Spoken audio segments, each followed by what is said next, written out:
we've been talking so much about the heat. I did notice something you said earlier. Friday, storms perhaps, some rain. I want to sit outside Friday. For 4th of July? Yeah. Or are you talking about this Friday? This Friday. Yeah, this Friday we'll have some storms around. Well, that too. Yeah. All right, so now you put me in double a bad mood. Well, 4th of July, I mean, this is fantasy land in terms of the modeling, right? We're talking 10 days away. But as of right now, what I'm seeing are some late day storms on 4th of July. We'll see if that holds true. All right, just put up some new stats here. These are heat wave stats. We're officially getting out of a heat wave. A heat wave in Cleveland is defined as 3 days or more at 90 degrees plus.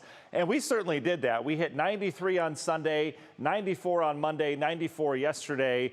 When was the last time we had a heat wave, though? I was looking back in time. Didn't take long. 5 years ago. July 6th through the 10th. So it's been some time since we've had some heat around here with the longevity that we've had to this. And again, you know, if you've lived anywhere down in the deep south or Florida or Texas or areas of the southern plains, this isn't a big deal, right? But for the Cleveland area, this is a pretty big deal for us here in Northeast Ohio. All right, where do we go from here? Heat wave's over, in Cleveland at least. We start a stormy pattern from here where we're going to have daily pop-up thunderstorms, kind of like what we had yesterday afternoon and evening. We'll have daily pop-ups over the next 6 days, as I'm seeing here in the forecast.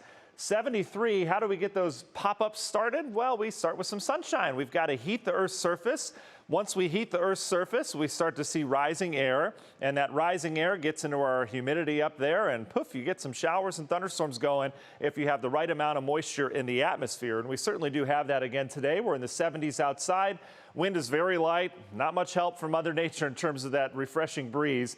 Dew points remain thick as well in the 70s. We still have heat advisories. I don't want anyone to think it's going to be a chilly day, all right? It's still going to be hot outside, especially further south you are. We've got heat advisories for Tuscarawas and Carroll counties until this afternoon. It's going to be hot in Pittsburgh. They've got extreme heat warnings there up and down the eastern seaboard. You get the idea, but these are starting to see we're starting to see a progression south of all these heat advisories because this ridge is starting to sink to the south.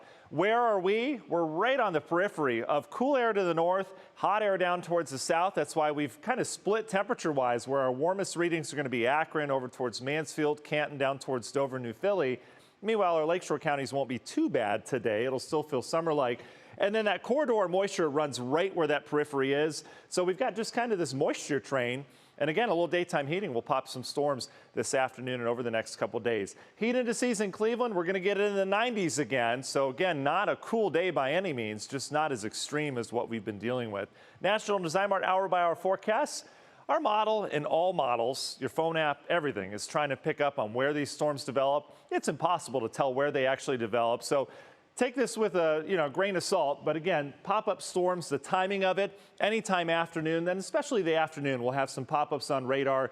Could see a strong thunderstorm or two. Boy, we had some gusty storms last night with a lot of lightning as we were calling for. Overall, everything will kind of back off tonight, and we'll reload and do it again tomorrow with some daytime heating. I do feel like we're going to have better coverage tomorrow versus today in terms of how many people get soaking downpours. Big picture pattern, this ridge of heat finally goes back to where it belongs. I call it the heat Roomba, right? It goes out from the desert southwest, kind of cleans everything, then goes back to its little base. That's over the desert southwest.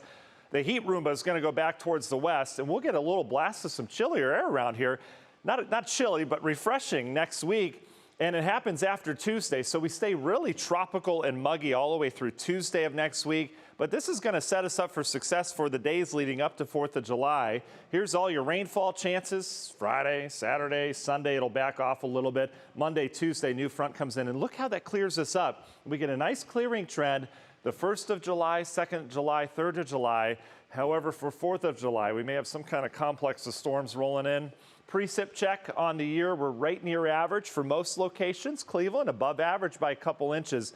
You know, a lot of spots have been rainy. Medina Country Club 10-day forecast. Hot and humid the next couple days. It'll back off a little on Saturday, and then there you see it Tuesday, Wednesday, Thursday next week. Sunshine and upper 70s.